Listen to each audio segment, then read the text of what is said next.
Hi, Joe. Hey girl, how are you? I'm good. Good. How was your weekend? It was good. I want to talk about Old Navy. Oh, you went to Old Navy? So I went to Okay. Old Navy. I love Old Navy, and they've gone size inclusive. Oh, Um, okay. which Cool. means they sort of made like a complete transformation of the way that they work. They just offer zero sizes 0 through 30, and they don't they're not the larger sizes aren't priced higher, and they're not like in their own like section called plus size. Right? They're Uh-huh. just among everything. I love Old Navy, but here's the beef that I have with them because there's gonna be a beef. I can't just accept them at face value. So their signage is really deceptive. And there were two things. There was a giant sign that said 50% off all jeans. So I snag a pair of those. They're hmm called Pop Icon skinnies, and they've got the cut in the knees, right? They're Oh. just cute jeans, right? 50% off, they're $20, right? Wrong. Um, apparently only the Pop Icon skinnies were not on sale. And I'm like, of course, the ones that I freaking pick. And then it was the same with a sweatshirt. There was this really cool like garment wash sweatshirt that I wanted. I look at the giant red sign on the table of all of the sweatshirts that says hmm $15, and I pick it up and snag it. Wrong. It's $30. So honestly, Old Navy, you need to get your shit together when it comes to like being really specific about what is what price or Or exceptions, yeah. Or have a price scanner so I can just walk up and make sure. which they have. And honestly, it's probably me too who isn't. I'm not, doing my due diligence, you know. Mm, But it's an I don't. extra step. Why do I have to do research in order to pay to buy a pair of jeans? Right, right. Yeah, All I'm right. with you. Well, so thumbs up to Old Navy for inclusive sizing, and thumbs down to Old Navy for terrible signage. Deceiving signage. Get your marketing together, Old Navy. And get your shit together. Um. What about you? What'd you do this weekend? Oh, I went with my friends to San Diego. Oh, was that fun? Yeah, we booked this trip like months ago, like 3 months ago, and we were like, this is we all got vaccinated, so we get to party trip. Except, So we rented this house, it was big. It was supposed to be like a really, like a little, like mini mansion or whatever. uh House wasn't that big, uh but, and then the guy had a bunch of rules where it uh was like, be quiet after 9 p.m. And I was like, ugh. well, because you So, love rules. yeah. You you love those. Look here, asshole. I paid you money. Right. Quit telling me what to do on my vacation. Yep. Yep. So, but I mean, it's not about what you do, it's who you do it with. So it was fun. It was a good time. Oh, okay. Remember the story I was telling you last week about, because it was the same group of friends that we Yes. were out with, and I was telling you the girl, and she was talking about her demon thing. And okay, so she got there. She was the last one to get there, and when she gets there, we start talking, and she's like, "Oh my God, Fio, I had a dream about you," and I was like, "Shut up! What did you dream?" And she's like, "I dreamt that you were telling the thing to go away, and you were telling it to fuck off." Uh-huh. Uh-huh.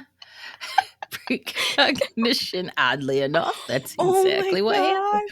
That is crazy, because like we had not talked between then and now. Like, I was like, you can't make this shit up. And I'm like, yeah, I had a dream about you that very same night. I'm like, I Was it the cleaned that same thing night that after. she had the dream about you? Nah, no, she had the dream, I think, just a few days before, like Wow. before we were out in San Diego.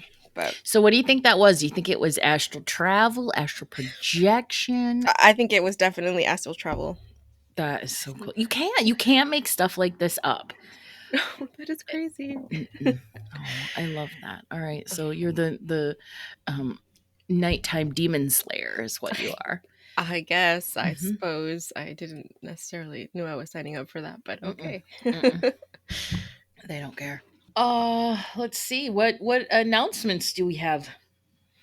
So, as far as our announcements and upcoming events, we have Journey the Wild, our plant medicine retreat, and that's taking place November 5th through November 7th in Idlewild, California.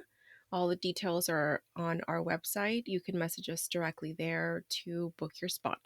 Yes, there's still spots available, so jump on it. It'll be a good time. Mhm. And then we have the live workshop for empaths. That's coming up September 11th, and it's just $22 because, again, That's we it. do try to keep those affordable so as many people who can join. Yeah, and I've recently launched my Acoustic Soul Blueprint reviews. Those are now on sale. They only go on sale one time a year. And it's an all new format. There's some brand new info. So if you've ordered one in the past, this is going to be a little bit different. We're going to talk about you're still going to get a core numerology summary, but you're also going to get insight into your astrology ascendant or rising sign and how that works with your personality number. I'm going to talk about a formula of 5 simple goals that you can to help you master your path in 2022. You're going to get Akashic insight into 4 areas of your life, and then a message from your spirit guides and a personal year forecast. So it's really chocked full of a ton Yes. of stuff. Yes. I did one for you, and what'd you think about it? It was great. So what I would say is anyone who's going to book this, you should get this thing printed because it's like a guide for the whole year. Because there's so much information in there. Like I just go back to it. I'm like, oh, this and that. And like I just link things together. And that personal year forecast too, I found it like super helpful to know like what each month is like what I should be doing that month. So when I'm like planning trips and planning events and stuff for next year, like this is my guide. So Right, right. yes, amazing. Yay, I like that idea. Get it printed. Maybe one day I'll offer them printed. Ooh, right now they're just in PDF form. It's a 28-ish page report. It's $135, but unfortunately, I'm not offering live reviews this year. I just have way too much going on. So, just to start the process, email me at thewokakashic@gmail.com with the topic. This is really important. The topic 2022 Akashic Soul Blueprint Forecast Report. The reason is because I have a lot in my inbox and I need to be able to sort by 2022. Hmm. And then this will get the ball rolling. I'll send you a payment link, make that payment, and you're on the list. And right now I'm booking about the reports are at about 2 weeks, 2 weeks Okay. out, but this changes. Yeah. Yeah. Demand, guys. So if you get in early, you can get yours with that timeline. You wait too long. You wait too long and then it could be a couple weeks. Yeah. Everybody will have them before January 1st, and I will probably stop taking them like before the middle of November so that I'm completely done by Thanksgiving because I'm Yeah. not doing any work over Thanksgiving. Nope. Don't blame you. Yeah. Okay, what are we going to talk about today? Oh, so today we are talking about the story of Maria Sabina. Ah, this is exciting. So, for just a quick little primer, for anyone who doesn't know who Maria Sabina is considered one of the most, if not the most famous curandera. First of all, so Maria Sabina was a Mazatec woman. The Mazatecs are one of the native tribes of the state of Oaxaca, Mexico. And the Mazatecs categorize their healers or their curers, as they call them. They kind of use the two words just back and forth by 3 levels. So the first level is a sorcerer. So this is a person who can transform themselves into an animal at night. And usually it's not to do well, like it's to like cause harm or yeah, scare Rabble people. rousers. Yeah. So, and then there's cures, and these are the people that they utilize massage, potions, eggs, or just other devices, even their own language to invoke the lords of different places like mountains and springs Cool. and all that. So that's kind of more, I would say, closer to what like a curandero does. because the curanderos would use things like that. And then a wise one, which is what Maria Sabina is categorized. They do not use potions to cure. Their therapy involves the ingestion of the mushroom, through which the wise one acquires the understanding of the person's ailment, and then they are given direction on how to treat them by the mushrooms. Very cool. Yeah. Okay. So in researching her story, I came up with like upon a bunch of articles, a whole bunch of opinions and perspectives around her life story. I didn't resonate with a lot of them because they paint her kind of as a like a tragedy or like taken advantage of. So I just went straight to her book, which was actually her speaking her life story, and then it was translated into Spanish and then later translated into English. So Cool. I hope I got the general gist of it. If I could find the Spanish version, I would maybe try that next, but I think I got it. So, a couple things. So, Maria Sabina was born, her whole name was Maria Sabina Magdalena Garcia, which is like typical of our Mexican people with very long names. Like, Hmm. that's just how people are, um, because we're given like an extra name, sometimes a mother's name and a father's name, and there's this whole, it's a long line.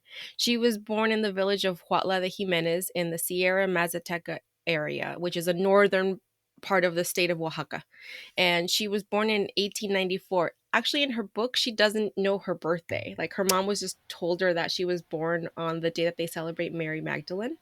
Uh, Oh. My grandma didn't know hers either. My biological grandma. It's like Yeah. it didn't really matter. Yeah. It's not something that people really celebrated, I guess, and so it was just like, oh, you're just another year older. But with that information, though, it's estimated her birthday was March 17th. All Um, right. St. Patty's Day. oh yeah, that's right. There's probably a link there Hmm. between the Hmm. different saints. Um, okay, and she spoke only Mazatec. She never learned to read or write Castellano or Spanish because she wasn't sent to school. Mazatec, though, is an unwritten language. And one cool thing that I learned about the Mazatec language, they have a whistle language. Like they can speak to each other by just whistling. Oh, that's cool. It is amazing. Like look it up if you get a chance. And you just hear people whistling to each other, and it's so cool. I think it's cool. Hmm. I'm That's like, very cool. yeah. Okay, so when Maria Sabina was 3 years old, her father, who was a farmer, passed away and left her mother to care for her and her younger sister, Mariana, alone. And obviously, in these times, it was not easy for a mother to care for two children. So she ended up leaving the girls in the care of her parents and their aunt. But the problem was that they were already poor as it was, so the girls didn't get enough to eat. Mm. And from a translation that I heard of an interview with Maria Sabina, she said that their aunt didn't feed them, and she would actually hide the tortillas and the coffee from them and let them go hungry. Oh Yeah, no. What? yeah. I mean, why? What would be the point? I They don't didn't have understand. enough to go around. What? Then I don't guess. eat and let the. All right. Don't get me Yeah. started. So what happened was the girls would go out into the fields where they would watch the goats, and that's actually where she first encountered the mushrooms out there. And in her first experiences, she and her sister were so hungry, and she knew of these mushrooms and that they were safe to eat Oh, because okay, she good. had seen an uncle, one of her uncles, who was really really sick, who had been cured by a shaman with the mushrooms. Like the shaman, she saw the thing happen, so she knew she could eat them. So they ate them. She was like 8 years old. This is Yeah, she was quote 8 years. unquote safe to eat. But yeah, I mean, yeah. And so she said in her first experience that she heard the voice of God. And Nice. then they continued to eat them. She and her sister would continue to eat them. And sometimes her grandfather would find them out in the field just like laughing or crying, and then they would just carry them home, but they wouldn't punish them for it, which I thought was interesting because I feel Mhm. like if we did that, like if I found my 8-year-old kid over there high on mushrooms, I might freak out a little bit. Right. But it was just because that's you don't do that. Their belief was you don't punish a person, you don't punish a child under the influence of the mushrooms because they you can make them go crazy. Oh, wow. All Yeah. right. So I mean, I'm glad that they were concerned about that, but not about, them dying of starvation. Yeah. Yeah. So she called the mushrooms little saints or little children, and also called them the little one who springs forth. Oh. What she was actually consuming, we know it as the landslide mushroom is the variety that they were consuming. She said that when she took them with the intention of that they were going to make her sing beautifully, Oh, that's so lovely. and that would actually develop over time. So in her very early teenage years, she briefly began to work with the mushrooms and develop her craft, but then she was married off, and so she had to stop because the Mazatec tradition believes that when a person works with mushrooms, they should maintain sexual abstinence for 4 days before the ceremony and 4 days after the ceremony, and so that wouldn't work with having a husband. Mm-hmm. So she married off. She was married off at 14 years old, Oh. and she became pregnant at the age of 15. Her husband, though, went off to the Mexican Revolutionary War, and then he returned a few years later. They had two more children, but she was widowed by the age of 20. Yeah. And you'll see her relationships with men. She didn't have a lot. She only had two, but they just didn't. They didn't last too long. Very. I mean, and I think it was part of her purpose. I, I was just going to say that was probably, well, it was written into her soul blueprint in order to give her the space to cultivate Mm, this healing. yeah. Yeah, very Yeah. cool. So after she became a widow, she started to have a lot of pains in her body, and she related it to having had her children. So it was like her hips would hurt, and she did try like regular doctors to see if they could help her, and she didn't find any relief. So then she decided she was going to use the mushrooms to try to heal herself, and she did. But it really wasn't until her sister was so sick, like she was almost dying, and they had tried everything to help her, that she was like, I gotta try. I have to utilize the mushrooms and seek their wisdom to help her, and she did. So she held a ceremony. Her ceremonies were called veladas. Veladas literally mean like a gathering at night, because the mushroom ceremonies are always held at night. So she held the ceremony for her sister. Okay, when the Mazatecs journey with mushrooms, they take them in pairs, and she says she journeyed with like 30 pairs of mushrooms. Wait, Uh she huh. took 30 pairs? Yes, she did. Uh-huh. Or Yeah, she 30 did. pair? 30 pairs. Yeah. And the result would cure her sister, but then that what it really did was like solidify her faith in the power of Mm-hmm. the little children. And then she continued to work with the mushrooms and help other people. Like at that point she had found her path.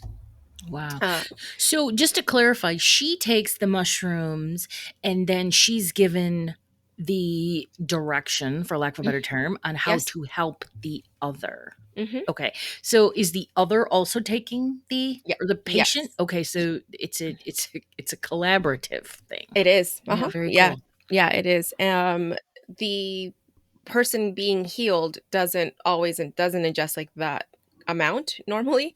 It didn't seem like it from her statements, but yeah. Yeah, she said she 30 pairs, that's a lot.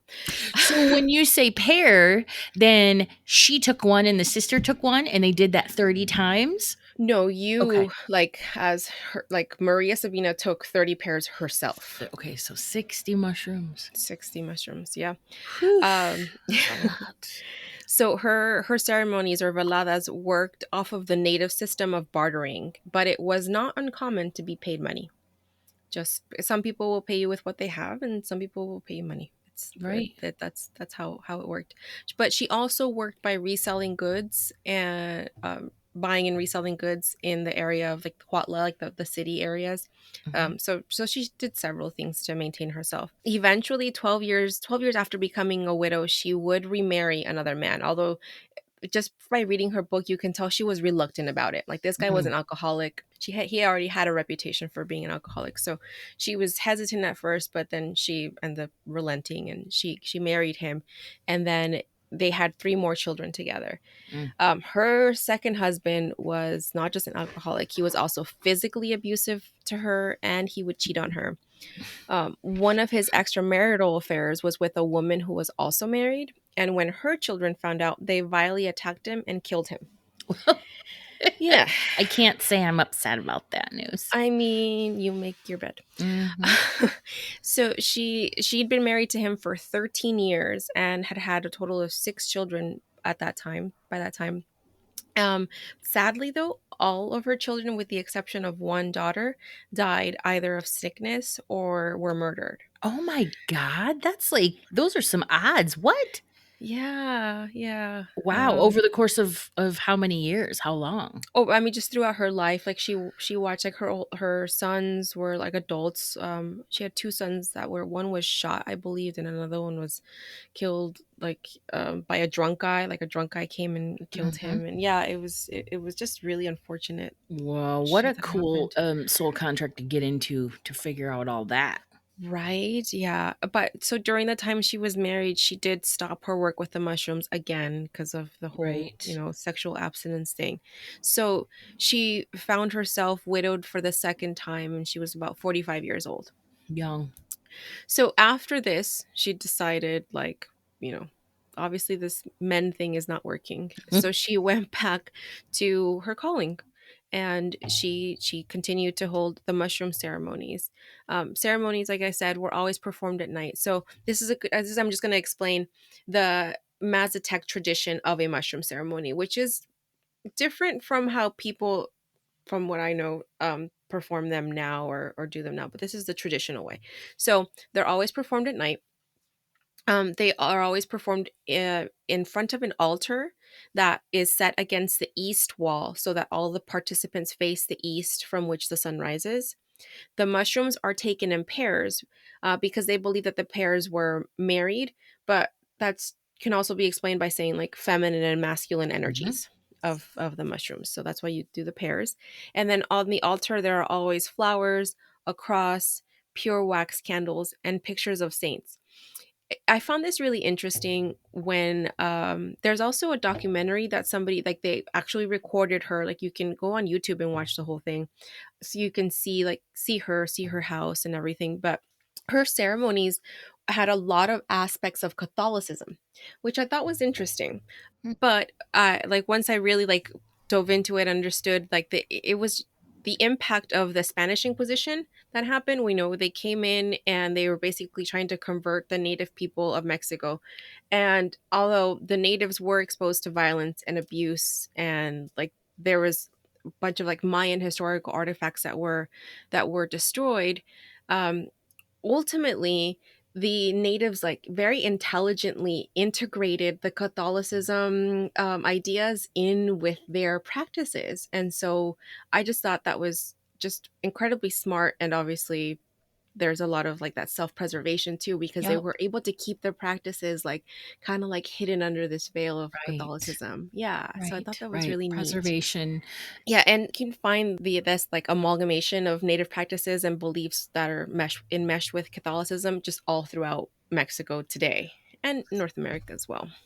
So the mushrooms are ingested by the wise one and the person seeking treatment and others who may be sitting in for the velada. So like let's say like if you're sick and I take you to this wise one and I'm going to sit there with you, I'm probably going to take some too, which is, I think that's kind of crazy. It's like I'm not even sick, but it's, we're participating. It's a group thing. It's a ritual.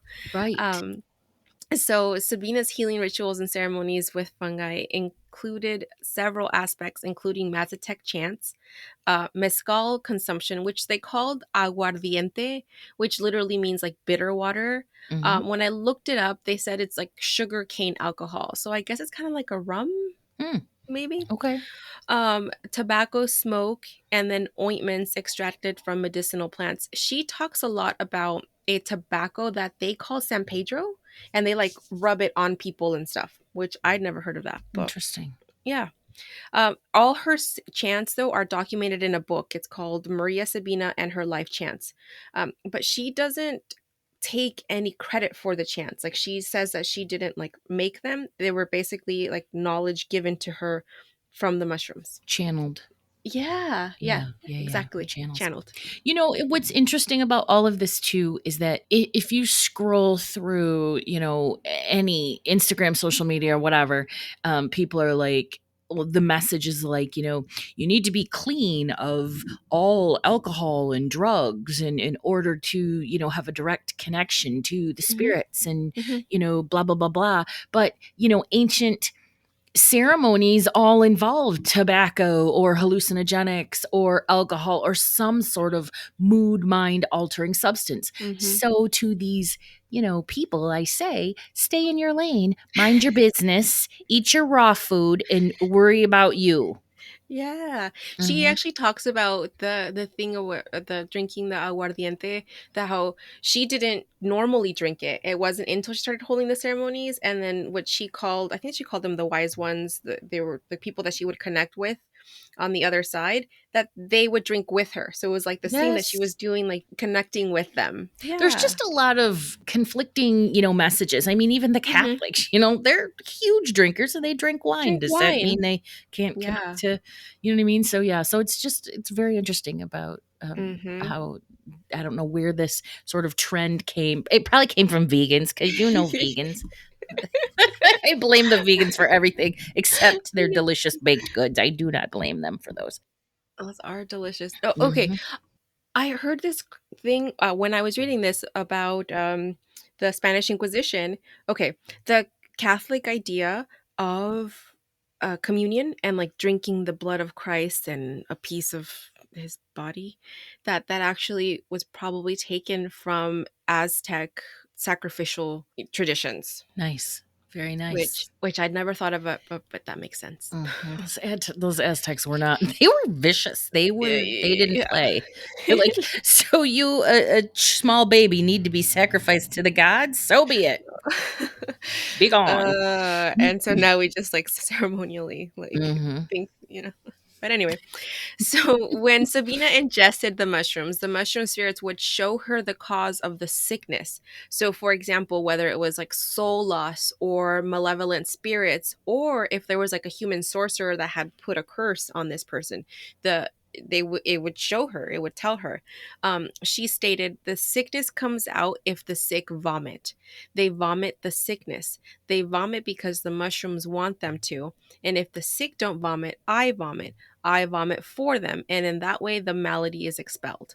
Whoa, I don't know that I'd care for that side effect. I'd be like, "You're responsible for your own barfing." But that's actually really cool, though. Yeah, and she then would be able to cure the patient through the power of her singing. And sometimes, though, the spirits would tell her that the patient could not be cured. Oh, Yeah, so I mean, that's honest, though, right? I'm mhm. telling you the truth. That's very honest. Yep. Spirit's like, "Sorry, it's a part of your soul blueprint. You gotta go through it." Exactly. Whereas, like, I think that's like the call of a sham artist who's like, no, I can cure everything. I can Right, cure yeah, snake anything. oil. Snake Yeah, oil.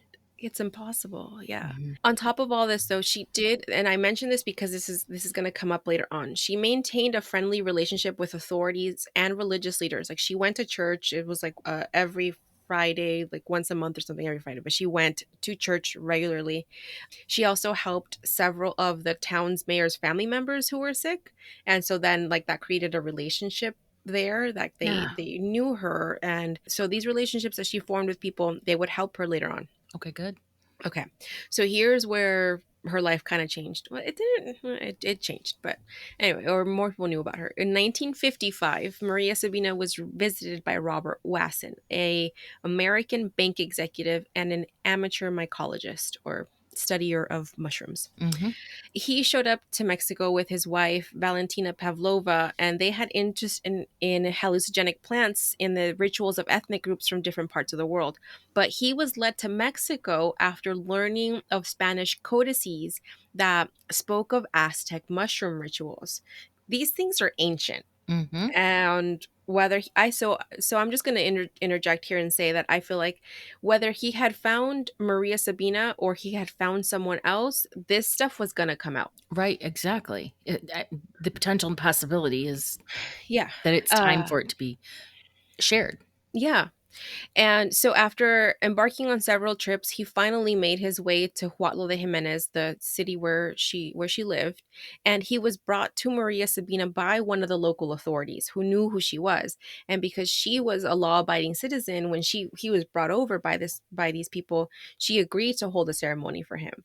But normally I think that she probably wouldn't have. She would have denied him, but because he came with these authority figures and she considered herself like, no, I respect, I tell them, I do what they tell me. And so she went ahead. So after this experience, Wasson went on to publish an article in Life magazine in 1957. And so that's like the big infamous article because it included text, information, images. It described the research he conducted and gathered, and it detailed the couple's experience with Maria Sabina. But it wasn't until he published his book that he revealed her identity and her location. So Oh. in that first article, it didn't say her name and it didn't say where she lived. So then after that, it just created this big influx of tourism that came. Everybody wanted to get healed by her, Yeah, yeah. which should have been her coming out party and, her payday, but Yeah, but the problem was that people weren't coming to be healed. what were they? um they were coming to quote unquote like speak to God or to see God. And so she saw that as like, that's not what these things are for. Like Right. these things are to heal people who are sick. And so it's funny because she says, she's like, these people talk about diseases you can't see, like sugar in the blood. She's like, I don't know what that is. I'm like, oh, it's diabetes. But of course that's an American thing, right? Right. That's an American disease, because when you don't have enough food, you don't suffer with Right. sugar in your Right. blood. Yeah. So she was rumored to have been visited by famous people like Timothy Leary, Bob Dylan, Walt Disney. She doesn't name any of them in her book because there's no way she would have known who they were. But there are pictures of her with certain famous people. Hmm. So you can look some of those up. So she unknowingly set off the psychedelic revolution of the 1960s. There were books written about her without her permission, and as she stated, she wasn't given any proceeds. She was given a record player by Robert Wasson, but then at some point the authorities came, raided her house, and they actually took her record player again. Fuck those people.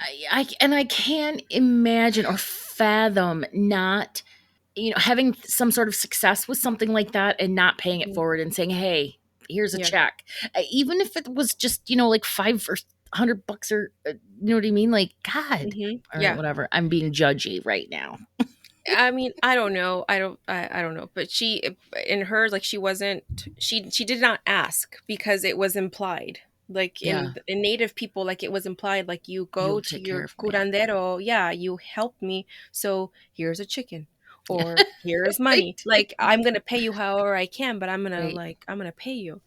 Anyway, so she would continue to work as a wise one for the rest of her life. She would hold ceremonies for these people, and she called them gringos.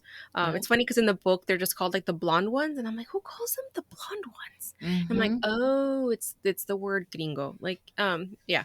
And it's funny because she describes them like she's just like with their long hair and their funny clothes.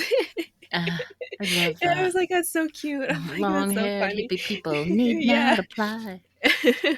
So but yeah, she really didn't understand that whole concept of foreigners coming to eat mushrooms to quote unquote speak to God, because in her tradition they were only used to cure the sick.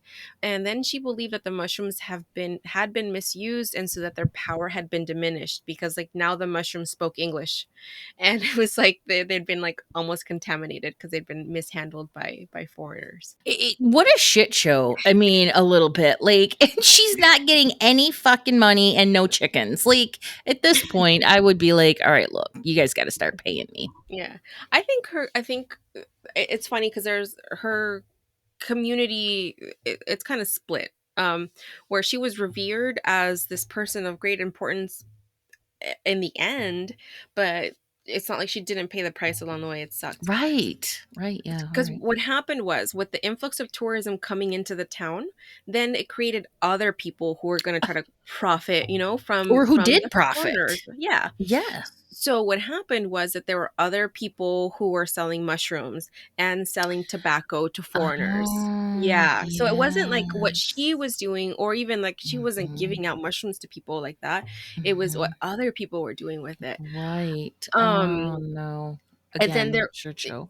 yeah, and then what happened too, that there were these people selling tobacco, but some of this tobacco was found to be like poisonous, or it gave people like some crazy reaction. So then the authorities had to get involved Yep, because of obviously course. now it was, so the authorities briefly targeted her. They came, they like looked through her house, they took some of her things, and then they took her in like for quote unquote questioning or whatever. But when she got to, like, I don't know where the police station or wherever they took her, there was somebody there from city leadership, and they were like, oh, no, no, no, like, leave her alone, like she's fine, like she's done nothing wrong. They knew her, they knew her reputation, they knew exactly what she did, and she never did anything wrong, she never hurt anyone. So they had briefly taken her in, and then they sent her right back. They're like, no, leave her alone. um However, though, some of, I don't know if you want to say neighbors or people in the city, whatever, they did not like the attention that she was attracting and how it was affecting the social structure. And some accused her of selling the secrets of their culture. So they burned her house down and ran her off. With no regard to where she was going to go or what she was going to do, they just destroyed all of her belongings? They just stayed, yeah, they burned down her house. And so she spent Poor some lady. years, yeah, she spent a few years living in the outskirts of her village, but Mm. then she eventually did return. And actually, the mayor of Oaxaca gave her a couple mattresses because he's like, I don't like, you should not sleep on mats on the floor. Like, you should have a mattress. So he bought her mattresses. Okay, what and this was in Oh, the that would late have been in like, 50s, early 60s? that would have been probably in the 60s or What the 70s. Yeah. fuck? Yeah. Yeah. Here's a mattress. Yeah. Yeah. Where, like, obviously she brought people in, like, whether some people are going to be mad about it, but then other people are going to be profiting off of it. I don't know. I know that there's two way. That's the problem with like duality of the world, right? There's like always two ways to look at things. You could look at one way as like, oh, it's the destruction of our town, and I'd be like, no, it's like money coming in, or like, and we can do things with it, and whatever. But again, not I'm not here to make those conclusions. No, I'm over here. I'm judging and making comments about the nonsense that is happening in the story at this time. Yeah. So okay. So Wasson was also criticized by scholars because they questioned his ethics in revealing, the little ones who spring from the ground, and the whole like publicizing of images and her songs without her full consent. Yeah, I think that is a lack of ethics there. However, he stated that he believed that given the increasingly globalized world, that sooner or later, with or without him, the sacred rituals would have been discovered.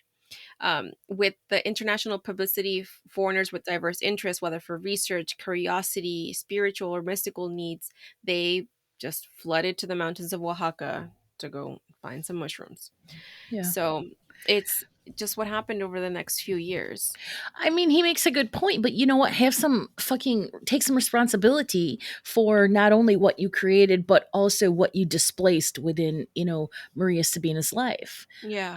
And I'm also surprised that people who were profiting from the tourism, quote unquote tourism, when her house was burnt down, they weren't like, oh, hold on, like we need her, number Yeah. one. But here, she's, I don't know, it's just this mentality of just sort of throwing her to the wolves or letting her fend for herself when she's the one who actually provided, quite a bit of opportunity for other people, I'm sure, to benefit financially. Hmm. So I personally believe that, like, with what we've learned about soul contracts and soul purpose, that both Marina Sabina and Wasson played their parts. I think it's really easy to just ostracize someone, whether to blame them for outsiders and like the destruction of sacred rituals, or for the audacity of exposing a wise person without regards to the consequences of such actions. But ultimately, Maria Sabina is and was regarded as a person of great respect in her community. Her tools, her chants, they're displayed in museums, and her home was converted into a museum in 1991, and it's actually overseen by the fourth generation of her family. Nice. And today, a festival is held every year from July 16th through 22nd in the city in her honor. Lovely. Yeah. Lovely. Very And cool. yeah, and so I don't want to paint her story as out of like of a tragedy, because I really think that her story is out of a woman who completely surrendered to her role within the broader like living history of ancient traditions of her people, but also just what role that was eventually going to play to the world, whether she realized it or not. Like I think because she just surrendered to the role, regardless of whatever was going to come after, that's what she was meant to do. And today she's a symbol of wisdom. She shamans, curanderos, like they hold her in that high regard. Like she was this visionary. She was an influential pioneer, and she was also a profound poet. Even though she, like I said, she took no credits for her chants because she attributed she just has said that it was the power of the little children. But you and I can say it's channeling. I mean, tomato, tomato. She was able to channel these beautiful beautiful songs, um, and they live on today. People still use them in ceremonies today. She's an integral bridge between the world of divinity and humankind. Her teachings have transcended national and state borders. So if we're just able to connect with that, like humility, the wisdom, the spirituality, and all that, like I really think that that's helping to fulfill her purpose of her life. Yeah, that's very beautiful. That's very beautiful. And honestly, that's sort of the primary message that comes out of any sort of spiritual, practice is to be exactly who she was, regardless of the circumstances, because, the greater sort of purpose is, kindness and grace and love and all of those things. And we know Hmm. what you leave behind, your legacy and that sort of thing. So, and she left behind a tremendous legacy. So, Yeah. yes, So I very just cool. wanted to end with what's written on her headstone. When It did just she says, pass? she passed in 1985 and she was 91 years old. Oh, 91. So she lived to be a ripe old age. Yes, yeah, she lived a whole life. Her headstone says, "Here lies the body of a Mazatec woman who, due to her wisdom, was admired by friends and strangers." That's beautiful. Yeah. Yeah. All right. I really, really dig that story. It's very, very cool. Thank you. I thought it was important to talk about. For sure. All right. You got anything for our closing vibe today? I sure do. Okay, so we have this amazing group. It's a Facebook group. We hopefully one day that will actually be a community that's housed on our website. Mhm. The plan is to sort of make that transition because Facebook is, Facebook. Fuck you, Zuckerberg. Um, right, exactly. Suck it. Um, so it is a wonderful platform for people to gather and learn. And a lot of people are like, the other day, I had friended somebody, and I'm not really sure why. I'm not a big friender on Facebook. Hmm. I had friended somebody, and then I went through the whole sort of process of who have I not invited on my friends list to this group that is woo. Typically, Hmm. it's people, if I don't know their name, I'm going to invite them because I don't, you know what I mean? Like, how did we meet? Yeah. Probably it's through what I do. And so there was this girl, and her name is Sarah. And I know that she's a new listener to this podcast too. And she's like, the other day, she said that her um, eh, um, spiritual therapist, for lack of a better term, had told her that she needs to find a group to, sort of listen, learn about all of these topics with, right? And then she's Yeah. like, and then I bring up my phone that morning, and there your invite was, right? Oh. Once again, you just can't make this stuff up. And I'm like, Oh. and it was the weirdest thing because I told her, I said, I don't even remember why I friended you. I just know that I read something that you had written, and I said to myself, she's an empath and I'm going to friend her. That's Mm. it. And that Mhm. was, I totally forgot about it.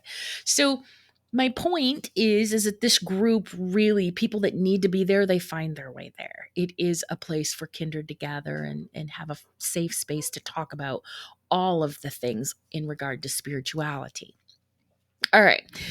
All of that said, I do try to keep politics to an absolute minimum, right? We don't talk about politics in there typically because politics are not spiritual. They have nothing to do with spirituality. They're a human construct and they have shit to do with your ascension and awakening.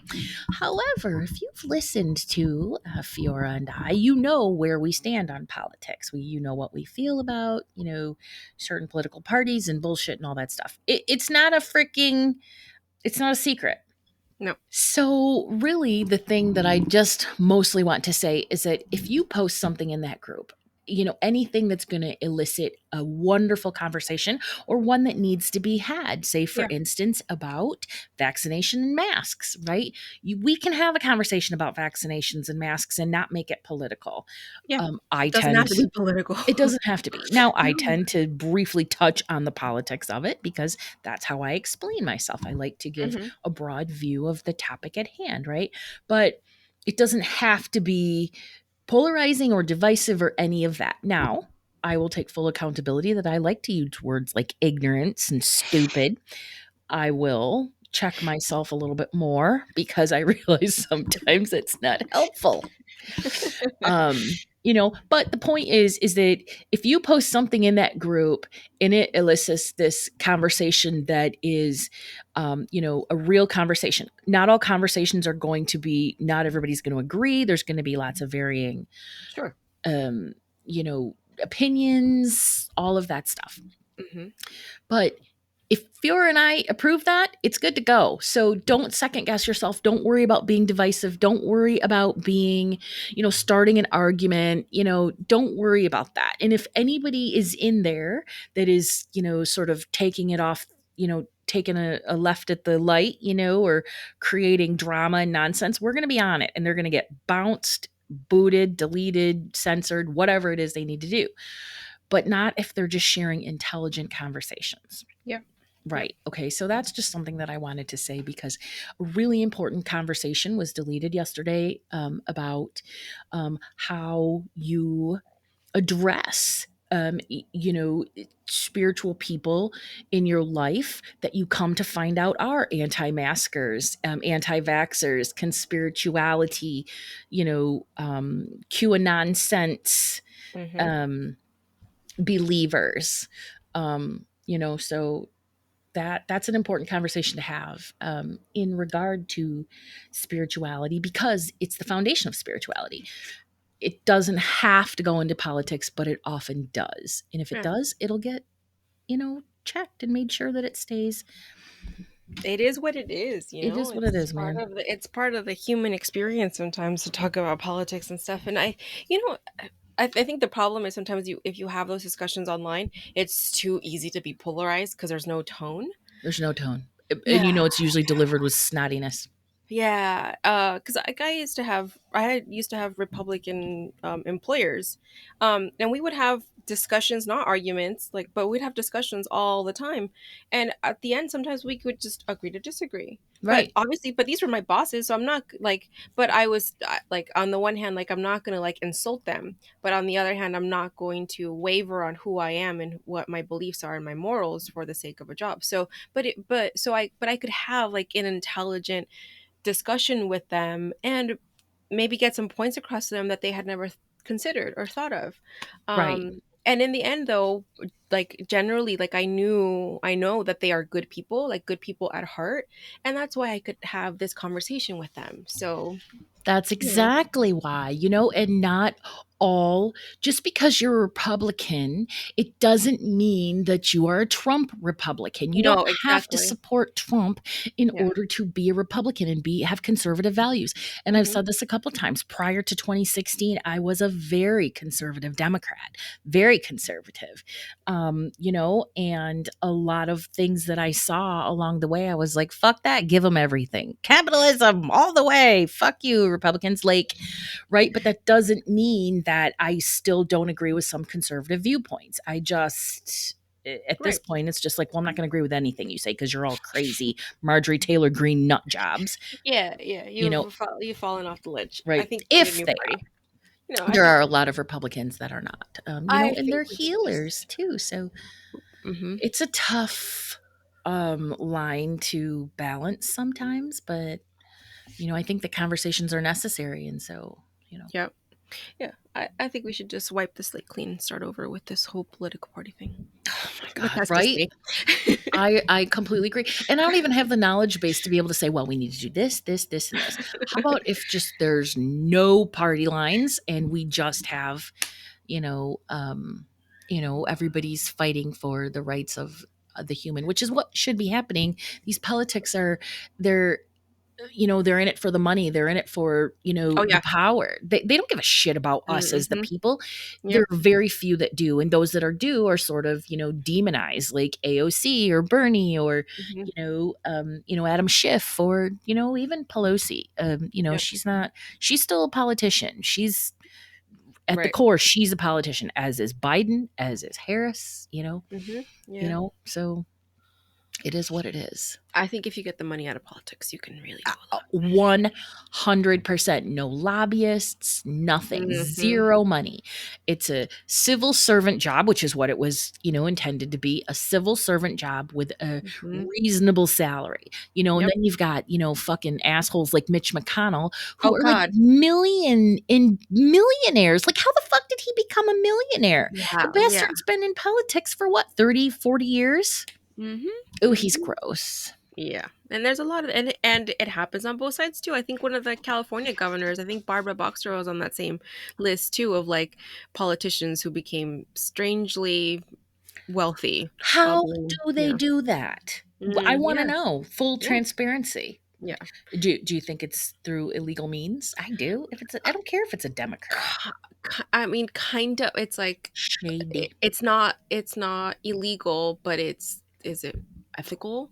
Like if you're gonna Right. go and say a speech to JP Morgan and they're gonna pay you $2 million, like you really you get paid that much for a speech? For Like, you know what speech. I mean? Yep. So that kind of thing is sort of Yep. like it's not illegal, but is it No. ethical? So I remember, the Clintons were making a shit ton of money for their speeches, but the right, same with the Obamas, right? Like, yeah, look, for all the shit they went through, they deserve every damn penny. But right. there's no question of their ethics. Mm-hmm. The Obamas are literally the most straight up ethical people in politics. I don't care what anybody says. I don't care if you don't like the color of their skin.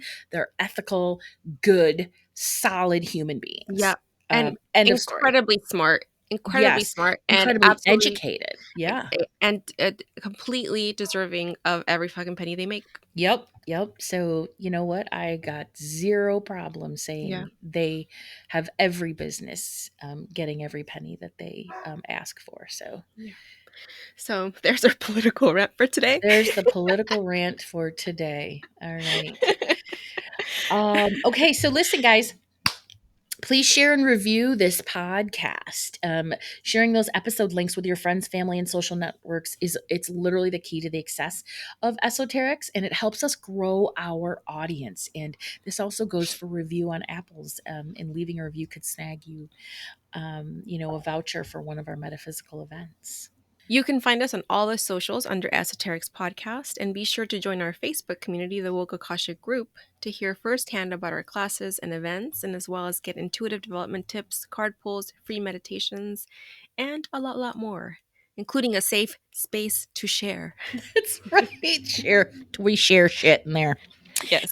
Hey, so speaking of sharing, thank you for sharing space with us today.